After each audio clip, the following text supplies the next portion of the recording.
বাহিনীকে নিয়ে অপপ্রচার সরকার বিরোধী দেশি বিদেশি ষড়যন্ত্রেরই অংশ। এর মাধ্যমে সেনা সদস্যদের উস্কে দিয়ে সরকারের বিরুদ্ধে অবস্থান নিতে প্রলুব্ধ করার অপচেষ্টা চলছে বলেই মনে করেন বিশ্লেষকরা। তারা বলছেন, এর আগেও অর্থের বিনিময়ে এমন অপতৎপরতা চালিয়েছিল জামায়াত সহ সরকার বিরোধী রাজনৈতিক মহল। যুক্তরাষ্ট্র, ভারত, চীন সহ 9 দেশের ঢাকাস্থ দূতাবাসে কর্মরত সামরিক কর্মকর্তাদের এক রুদ্ধদ্বার বৈঠক অনুষ্ঠিত হয়েছে।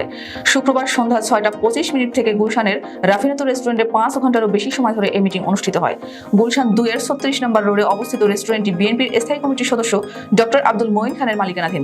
জানা গেছে, বৈঠকে মার্কিন যুক্তরাষ্ট্র, অস্ট্রেলিয়া, ভারত, চীন, তুরস্ক, পাকিস্তান, নেপাল, মিয়ানমার ও কুয়েতের বাংলাদেশি দূতাবাসে কর্মরত সামরিক কর্মকর্তারা উপস্থিত ছিলেন। এসব দেশের কয়েকজন কূটনীতিকও মিটিংয়ে অংশ নেন। মিটিং শেষে সামরিক কর্মকর্তা ও কূটনীতিকরা নৈশভোজে অংশ নেন। তবে এই বৈঠক ও নৈশভোজে কোনো বাংলাদেশি অংশ নিয়েছেন কিনা তা এখন পর্যন্ত জানা যায়নি।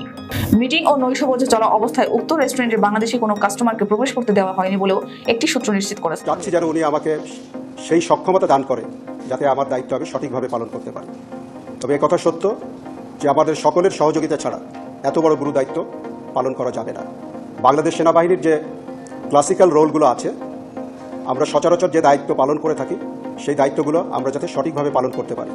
বিংশ শতাব্দীর চ্যালেঞ্জ মোকাবেলা করে বাংলাদেশ সেনাবাহিনী তার অভিষ্ট লক্ষ্যে পৌঁছাতে যা করণীয় তাই যেন আমার নেতৃত্বে করতে পারে, সেই জন্য আপনাদের সকলের সহযোগিতা কামনা করছি। হোটেলে এই মুহূর্তে বৈঠকটি চলছে। দর্শক, ঠিক আসলে বৈঠকটি কী কারণে বৈঠকটি চলছে এই বিষয়ে জানা যায়নি।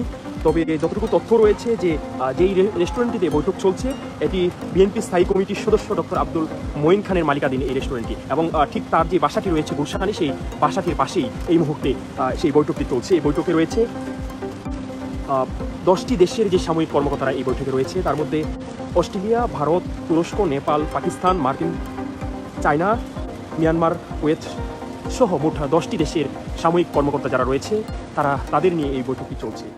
এবার তত্ত্বাবধায়ক সরকার নিয়ে 10 দেশকে সাথে নিয়ে গোপন বৈঠক করল বাংলাদেশ সেনাবাহিনী।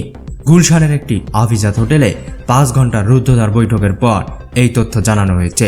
এই বৈঠকে প্রায় 10 দেশের সেনাবাহিনীরা উপস্থিত ছিল বলে জানা যাচ্ছে। নির্বাচনের আগে এই গোপন বৈঠক সরকারকে আবারও চিন্তায় ফেলে দিল। তাহলে কি তত্ত্বাবধায়ক সরকার ব্যবস্থা আবারও ফিরে আসছে?